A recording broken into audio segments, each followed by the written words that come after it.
श्री शिवाय नमस्तुभ्यम। हर हर महादेव। छत्तीसगढ़ राज्य के कांकेर में गुरुजी पंडित प्रदीप मिश्रा जी के द्वारा अंतिम दिन की 7वें दिन की शिव महाप्राण कथा आज पूर्ण हो गई है। आज के इस वीडियो में आपको कार्य सिद्धि जो कि लाल चंदन वाला उपाय है, जो क्लिप हमने कल नहीं दिखा पाए थे, वीडियो के माध्यम से हम करके दिखाएंगे। साथ ही आज की कथा के सभी नए उपायों की जानकारी आपको इसी वीडियो के माध्यम से प्राप्त होगी। पूर्णिमा की तिथि भी आ रही है। कब है पूर्णिमा की तिथि, कब आपको पूर्णिमा का व्रत करना है, 4 दिसंबर या 5 दिसंबर, उसकी भी जानकारी मिलेगी। साथ ही आज अनंत त्रयोदशी है। अनंत त्रयोदशी कब तक रहेगी और कब तक आप विवाह से संबंधित उपाय कर सकते हैं। आज 2 दिसंबर 7वें दिन की शिव महाप्राण कथा में गुरुजी ने कुल 20 उपाय पत्र रुपये की जानकारियाँ दी हैं। सभी की जानकारी आपको इसी वीडियो के माध्यम से प्राप्त होगी। किसी कारणवश यदि आपने आज कथा नहीं सुन पाए हैं तो पूरी कथा का रास्ता तो आपको एक छोटे से वीडियो से प्राप्त होगा। तो बढ़ते हैं आज की कथा की पहली जानकारी की ओर। गुरुजी ने कहा, शिव स्वरूप पिता, शिव स्वरूप गुरु जब हमें संसार सागर में मिल जाते हैं तो हमारी ज़िंदगी को सार्थक बना देते हैं।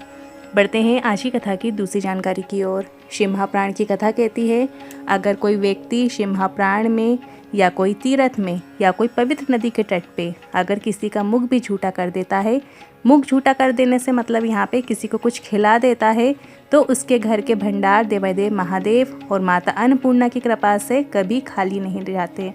तो जो शिव महाप्राण की कथा में आप पंडाल में कुछ भी बना हुआ आप खिला सकते हैं, या बिस्किट खिला सकते हैं, या कोई तीर्थ में आप जाते हैं, किसी भी पवित्र तीर्थ नदी में स्नान करने जाते हैं, तो वहाँ पे भी आप कुछ दान पुण्य ज़रूर करें, कुछ मुख झूठा ज़रूर करें। जो आपसे बन सके वैसी सेवा आपको वहाँ पे करनी चाहिए।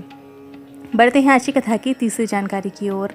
जब भी घर में कोई शुभ कार्य होता है, गुरुजी ने कहा, तो शंकर भगवान के पूरे परिवार को बुलाया जाता है। शादी के पहले गणेश जी न्योते जाते हैं और बाकी सभी की भी पूजन अर्चन होता है। बढ़ते हैं आज की कथा की चौथी जानकारी की ओर। अंजू पत्र लेकर आई, लिखती हैं, मेरे पति को शराब पीने की आदत थी। 15 साल से बुरी आदत लगी थी। कहीं भी गिर जाते थे, कोई भी घर छोड़ने आता था। मानसिक स्थिति भी ठीक नहीं थी। किसी ने आपकी कथा के बारे में बताया और मैं मेरे पति और बेटी के साथ कथा पंडाल में कथा सुनने के लिए गई और एक ही पंडाल में गए और पति ने मिट्टी को अपने गले से लगा लिया, कंठ से लगा लिया और कभी शराब न पीने का प्रण ले लिया और आज तक उन्होंने शराब को हाथ भी नहीं लगाया है। उसी का आभार व्यक्त करने आए हैं। बढ़ते हैं आज की कथा की पांचवी जानकारी की ओर। सुहावन जी पत्र लेकर आई, लिखती हैं, मेरी बेटी और मेरा भाई नौकरी का प्रयास कर रहे थे, पर दोनों की नौकरी ना लगने से दोनों हार मान रहे थे। दोनों ने पशुपतिनाथ व्रत किया और दोनों की सरकारी नौकरी लग गई है। उसी का आभार व्यक्त करने आए हैं। बढ़ते हैं आज की कथा की छठवीं जानकारी की ओर। संगीता जी पत्र लेकर आई, लिखती हैं, गर्भवती महिला को क्या शिव मंदिर नहीं जाना चाहिए? गुरुजी ने कहा, हमने पहले भी कथा में कहा है, गर्भ अगर धारण हो जाए तो रोज शिव मंदिर जाओ, ज़रूर जाओ और 1 लोटा जल शिवलिंग पर ज़रूर अर्पित करो। 11 साल से गर्भ नहीं ठहरा था। परिवार में किसी ने आपकी कथा को सुनने को कहा और सफ़ेद आकड़ी की जड़ का प्रयोग करने को कहा। मैंने ऐसा ही किया। सफ़ेद आकड़ी की जड़ लेकर उसे लाल कपड़े में लपेटकर, लाल धागे में लपेटकर अपने पति के साथ गई और वहाँ पे 11 बार 21 बार तुमडुका जी का नाम लेते हुए घुमाकर अपनी कमर में बांधी और मैंने ऐसा ही किया। साथ में पशुपतिनाथ व्रत भी किए और 11 साल के बाद संतान सुख हुआ है। उसी का आभार व्यक्त करने आए हैं। बढ़ते हैं आज की कथा की 7वीं जानकारी की ओर। सुखवंती नेताम जी पत्र लेकर आई, शादी के 9 वर्ष हो गए थे पर संतान सुख नहीं हुआ। किसी ने आपकी शिव महाप्राण कथा सुनने को कहा। मैंने कथा सुनना शुरू किया और रोज शिवलिंग पर 3 लोटा जल और 5 बेलपत्र वाला उपाय करने लगी और बाबे कृपा से गर्भ ठहरा और संतान सुख हुआ है। उसी का आभार व्यक्त करने आए हैं। इनको 9 वर्षों के बाद संतान सुख की प्राप्ति हुई है। बढ़ते हैं आज की कथा की 8वीं जानकारी की ओर। शंभेश्वर महादेव वाले एक नए उपाय की जानकारी है। जब जब हमारे भीतर क्रोध उत्पन्न होता है तो एक बेलपत्र को हाथ में लेकर शंभेश्वर महादेव का नाम लेकर अपने ही घर के ही शिवलिंग में अगर उस बेलपत्र को अर्पित कर देते हैं तो हमारा क्रोध शांत हो जाता है। जब भी आपको ऐसा अंदर से बहुत ज़्यादा बुरा लगे, क्रोध आ जाता है, क्रोध रुकता ही नहीं है, थमता ही नहीं है, या किसी के ऊपर आपको परिवार के सदस्यों पे ही गुस्सा आता है, तो आपको ऐसा ही करना है। आपको एक बेलपत्र हाथ में लेना है और शंभेश्वर महादेव का नाम लेना है। ध्यान रखिए, शंभेश्वर महादेव, इनका नाम लेते हुए आपको वो बेलपत्र अपने ही घर के शिवलिंग पर अर्पित कर दे, या मंदिर जा सकते हो तो मंदिर में भी आप बेलपत्र शंभेश्वर महादेव का नाम लेके अर्पित कर सकते हैं। क्रोध शांत हो जाता है। बढ़ते हैं आज की कथा की 9वीं जानकारी की ओर। त्वचा संबंधित समस्या होने पर आपको डॉक्टर को दिखाना है। उसके साथ आपको शिव महाप्राण का कथा का श्रवण भी करना है और शूलटंकेश्वर महादेव का नाम का स्मरण करना है। कुंदकेश्वर महादेव का नाम लेते हुए दवाइयाँ भी खाना है। रोग मुक्ति प्राप्त होती है। देखिए, जब भी कोई त्वचा संबंधित रोग होता है तो शूलटंकेश्वर महादेव का स्मरण किया जाता है। कुछ भी हो, चाहे आंखों में काले घेरे हो, चाहे पिंपल्स हो, मुहासे हों, या फिर आपको दांत खाज खुजली वाली समस्या हो, तो शूलटंकेश्वर महादेव के नाम से उपाय किए जाते हैं। गुरुजी ने एक उपाय रविवार और सोमवार वाला भी बताया था, जो हम आपको बता देते हैं कि जैसे अगर आपको ये समस्या है त्वचा संबंधी, तो रविवार के दिन सुबह के समय आप सूर्य नारायण भगवान को जल अर्पित करें। जल अर्पित करने के बाद आपको उस कलश को धोना नहीं है और अगले दिन उसी कलश में आपको जल भरकर सोमवार के दिन आपको भोलेनाथ के मंदिर जाना है और शिवलिंग पर आपको वो जल अर्पित करना है। जब आप शिवलिंग पर जल अर्पित करेंगे तब आपको शूलटंकेश्वर महादेव का नाम लेना है। शूलटंकेश्वर महादेव का नाम लेते हुए जल अर्पित कीजिए और जब जलाधारी से जो जल आ रहा है उसको थोड़ा सा जल आपको झेल लेना है और जहाँ पे भी आपको समस्या है शूलटंकेश्वर महादेव का नाम लेते हुए वो जल को उस समस्या पर लगा लेना है। ये पिछली कथाओं में गुरुजी ने ये उपाय बताया था जो हम अभी आपको बता रहे हैं। और साथ ही जो दवाइयाँ यदि आपकी चल रही हैं त्वचा संबंधी दवाई, मतलब जो भी आप ले रहे हैं, तो उसमें भी आपको, या आप कोई क्रीम भी लगा रहे हैं या दवाइयाँ खा रहे हैं, तो उसमें भी आपको कुंदकेश्वर महादेव का नाम लेते हुए उन दवाइयों को खाना है, आचमन करना है। इस तरीके से आप करेंगे कंटिन्यू तो आपको आराम जल्दी ही देखने को मिलेगा और आपको त्वचा संबंधित रोग मुक्ति प्राप्त होगी। बढ़ते हैं आज की कथा की 10वीं जानकारी की ओर। कर्ज मुक्ति के लिए वटकेश्वर महादेव का नाम लेते हुए शिवलिंग पर जल अर्पित करना होता है। वटकेश्वर महादेव जो होते हैं वो हमें कर्जा मुक्ति दिलाते हैं। अगर किसी भी प्रकार का आपका कर्जा चल रहा हो तो वटकेश्वर महादेव का स्मरण किया जाता है। वटकेश्वर महादेव का नाम लेते ही आपको शिवलिंग पर जल अर्पित करना होता है। यदि किसी भी प्रकार की कर्जा चल रहा है, आपका वो चूक ही नहीं रहा है, इतना धन ही नहीं हो पाता है कि कर्जा आप कैसे चुका सकें, तो आपको वटकेश्वर महादेव का स्मरण करना चाहिए। अब यदि वट का जो वृक्ष होता है वहाँ पे यदि महादेव विराजमान है तो वहाँ पे भी आप जल अर्पित कर सकते हैं। शिवलिंग के ऊपर जल अर्पित कीजिए वटकेश्वर महादेव का नाम लेते हुए, या सिर्फ यदि वट वृक्ष ही आपके आसपास है तो आप वहाँ पे भी, एक कंकड़ शंकर तो वहाँ पे रहते ही हैं, तो आपको थोड़ा सा कंकड़ वहाँ पे उठा के रख देना है और वटकेश्वर महादेव का नाम स्मरण करते हुए आपको वो जल अर्पित कर देना है। या फिर आप वट वृक्ष के नीचे भी वटकेश्वर महादेव का नाम लेते हुए जल अर्पित कर सकते हैं। अब समस्या यह आती है कि कई लोग कहते हैं कि हमारे आसपास वट वृक्ष नहीं है, तो ऐसे में हम कहाँ पे जल अर्पित करें।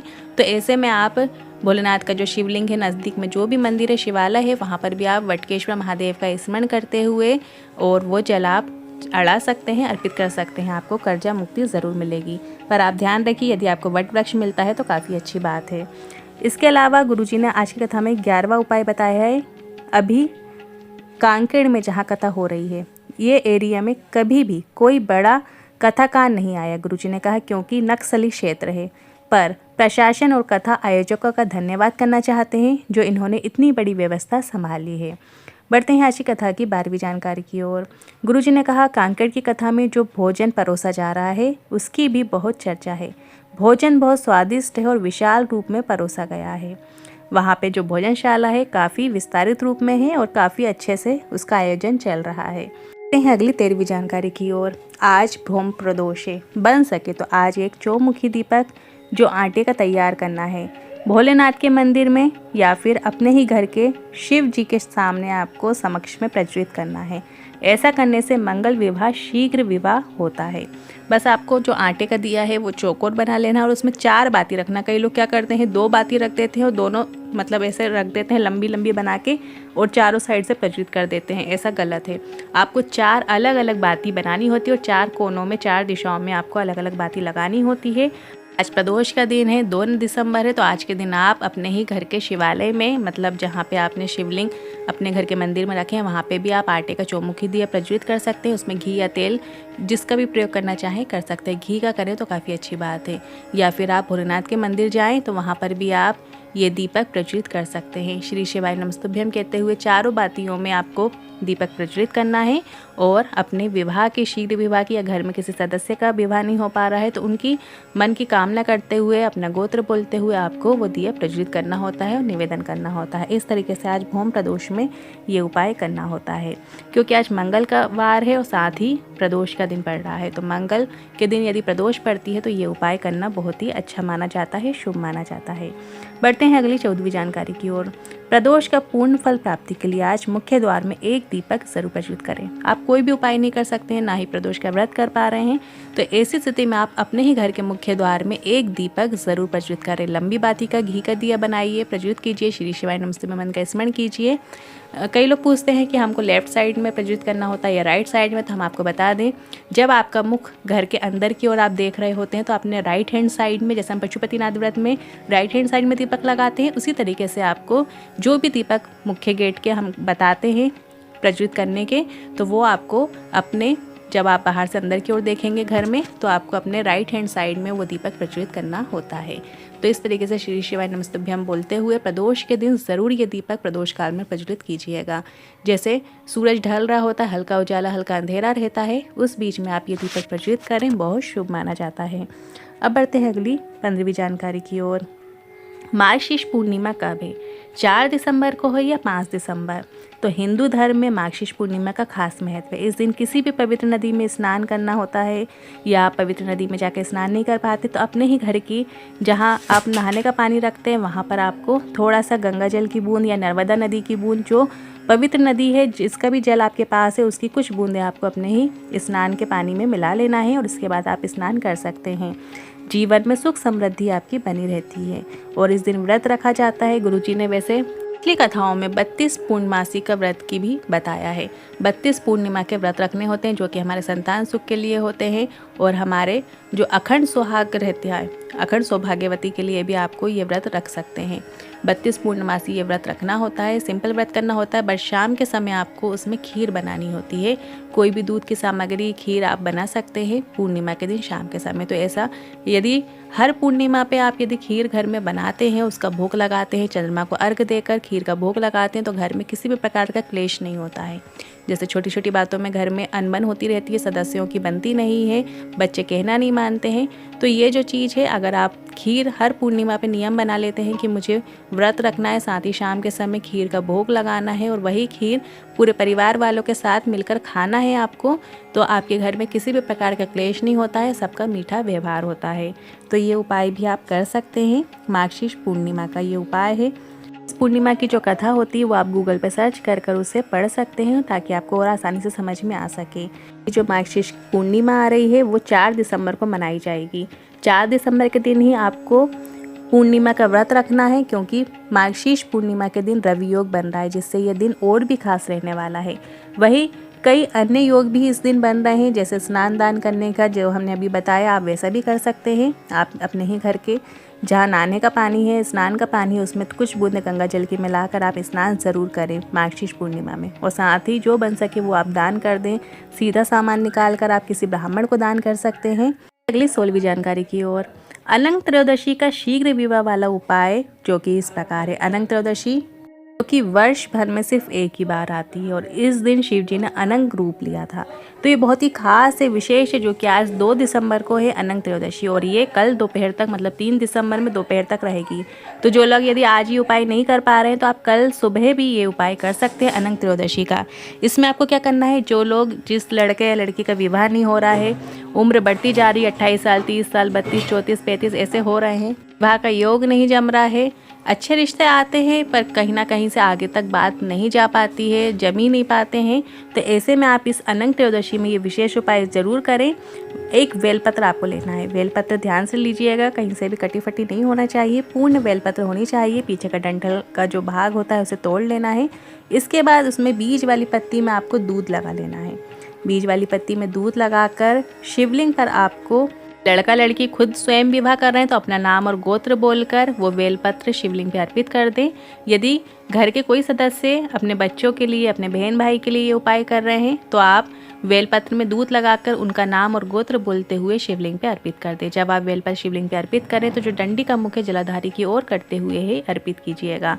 वर्ष भर में एक बार आती है, तो ये विशेष उपाय है, सिर्फ एक ही बार किया जाता है। तो कल सुबह भी आप ये उपाय कर सकते हैं, या जो लोग आज रात्रि में भी ये उपाय करना चाहते हैं तो वो उपाय ये कर सकते हैं, क्योंकि अनंत त्रयोदशी तो अभी चली रही है और अगले दिन दोपहर तक रहेगी, तो आप सुबह के समय ये उपाय कर सकते हैं।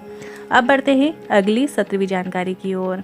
सोमवार का जो बिल्कुल नया उपाय है, जो कि इसी शिव महापुराण कथा में गुरुजी ने बताया था, जो कि आप आने वाले किसी भी सोमवार में ये उपाय कर सकते हैं। 5 सोमवार करने वाला ये बिल्कुल नया उपाय की जानकारी दी थी। तो आपको ये उपाय करने के लिए 5 बेलपत्र, 5 कनेर के पुष्प और 5 चावल के दाने की आवश्यकता होगी। सभी चीज़ें आपको 5-5 लेनी है। 5 बेलपत्र, 5 कनेर के पुष्प, 5 चावल के दाने। शिव जी के मंदिर में लेकर जाओ। सबसे पहले जो अशोक सुंदरी माता का स्थान है, जलाधारी में जो बीच में मोटी लाइन होती है, अशोक सुंदरी माता का स्थान है, वहाँ पर सभी चीज़ें आपको अर्पित कर देना है और भोलेनाथ से प्रार्थना करना है, मेरा ये काम है पूर्ण होना चाहिए, और सभी चीज़ें आपको शिवलिंग पे अर्पित कर देना है। जैसे आप माता अशोक सुंदरी की बातें स्वीकार करते हो महादेव, वैसे ही मेरी बात को भी आप स्वीकार करो। इस तरीके से ये उपाय आपको करना है। 5 सोमवार करके देखना, लाभ जरूर देखने को मिलेगा। सभी सामग्री सबसे पहले माता अशोक सुंदरी के स्थान पर अर्पित करना है, और उसके बाद वहाँ से स्पर्श कराने के बाद सभी सामग्री उठाकर आपको महादेव के ऊपर, मतलब शिवलिंग के ऊपर आपको अर्पित कर देना है। इस तरीके से ये विशेष उपाय आप ज़रूर कीजिएगा, आपको लाभ ज़रूर देखने को मिलेगा। जो भी अटका हुआ काम है, जो आप बहुत समय से लगे हुए हो, किसी भी चीज़ का या मनोकामना पूर्ति है, तो वो आप इस तरीके से 5 सोमवार कीजिएगा, आपको लाभ ज़रूर देखने को मिलेगा। अब बढ़ते हैं अगली 18वीं जानकारी की ओर। इसी कथा के 5वें दिन की कथा में गुरुजी ने ये उपाय बताया था। आप जब अपने घर के दिए को धोते हैं, मतलब जो दिया आप रोज़ जिसमें दिया बाती करते हैं ना, की आरती करते हैं, रोज दिया प्रज्वलित करते हैं, वो दिया बहुत ही विशेष माना गया है, खास है। और जितना पुराना दिया होता है, पीतल का, स्टील का, जो भी आप प्रयोग में लाते हैं, वो बहुत ही खास माना जाता है। तो उसी से जुड़ा गुरुजी ने ये उपाय बताया था। जो दिया आप धोएंगे तो जो उसका पानी है उसको आपको फेंकना नहीं है। उसके पानी को जो बीमार व्यक्ति होता है, जिसकी बीमारी दूर ही नहीं हो रही होती है, उसके नहाने के पानी में उस दिए का पानी आपको मिला देना है, उससे रोग मुक्ति प्राप्त होगी। ये उपाय आपको डॉक्टर की दवाई के साथ साथ करना है, पूरा ट्रीटमेंट लेना है, उसके साथ दिए के जल वाला ये प्रयोग भी करना है। उस दिए में बहुत ही बल होता है, बहुत शक्ति होती है, तो वो दिया बहुत ही खास होता है। उसमें जो आप जल है, उसका जल आपस नहाने के पानी में आपको मिला देना है, और इसके बाद उस रोगी व्यक्ति को आपको स्नान करा देना है। दिया जितना पुराना होता है उतना ही महत्वपूर्ण होता है, बहुत ही विशेष होता है। तो ये उपाय आप कभी भी किसी भी दिन कर सकते हैं। अब बढ़ते हैं अगली 19वीं जानकारी की ओर। इसी कथा के चौथे दिन की कथा में गुरुजी ने ये उपाय बताया था। गुरुजी का बताया बिल्कुल नया उपाय है, जो कि इसी शिव महापुराण कथा में गुरुजी ने बताया है।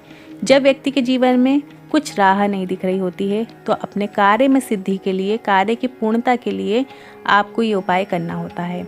इस उपाय को करने के लिए आपको थोड़े से लाल चंदन की आवश्यकता होती है। जहाँ पे पूजा का सामान मिलता है वहाँ पे आपको लाल चंदन मिल जाएगा। एक लकड़ी के फॉर्म में मिलता है, एक पाउडर फॉर्म में मिलता है। आप दोनों में से किसी का भी प्रयोग कर सकते हैं। यदि लकड़ी वाला लाल चंदन है आपके पास, तो उसको घिस कर चंदन बना लीजिए, और जो पाउडर वाला जो चंदन आता है उसको आप थोड़ा सा जल मिलाकर फिर उसका आप प्रयोग में ला सकते हैं। तो उस लाल चंदन को आपको शिवलिंग में, जलाधारी में, जहाँ गणेश जी का स्थान होता है और कार्तिकेय जी का स्थान होता है, राइट साइड में गणेश जी का स्थान होता है, लेफ्ट साइड में कार्तिकेय जी का स्थान होता है, दोनों साइड में आपको लाल चंदन लगा देना है।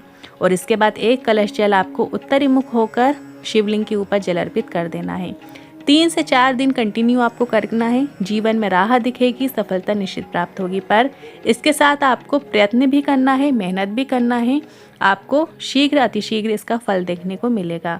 कभी भी किसी भी दिन से ये उपाय आप शुरू कर सकते हैं। कल 3 दिसंबर से भी आप ये उपाय शुरू कर सकते हैं, आपको राह दिखेगी। बढ़ते हैं अगली 20वीं जानकारी की ओर। गुरुजी ने आगामी शिव महापुराण कथाओं की जानकारी दी है। आगामी शिव महापुराण कथा जो गुरुजी की दिसंबर महीने की कथाएं हैं, उसकी जानकारी इस प्रकार है। देखिए, ये कथा तो आज पूर्ण हो ही गई है, जो चल रही थी कांकेड़ में। इसके बाद गुरुजी की जो अगली शिव महापुराण कथा है वो 7 दिसंबर से आएगी। 7 दिसंबर से 13 दिसंबर तक माँ दंतेश्वरी की कृपा से दंतेवाड़ा में ये शिव महापुराण कथा होगी। यदि ये कथा आपके शहर में हो रही है तो कमेंट के जरिए जरूर बताइएगा। और दंतेवाड़ा की जब कथा हो जाएगी तो उसके बाद गुरुजी की जो अगली शिव महापुराण कथा है वो 17 दिसंबर से 21 दिसंबर तक होगी। दुर्ग में ये शिव महापुराण कथा होगी। और फिर दुर्ग की शिव महापुराण कथा के बाद गुरुजी की जो अगली शिव महापुराण कथा है वो 24 दिसंबर से फिर शुरू हो जाएगी। ये दिसंबर महीने की 2025 की आखिरी कथा रहेगी। 24 दिसंबर से 28 दिसंबर तक ये शिव महापुराण कथा मुंबई में चलेगी।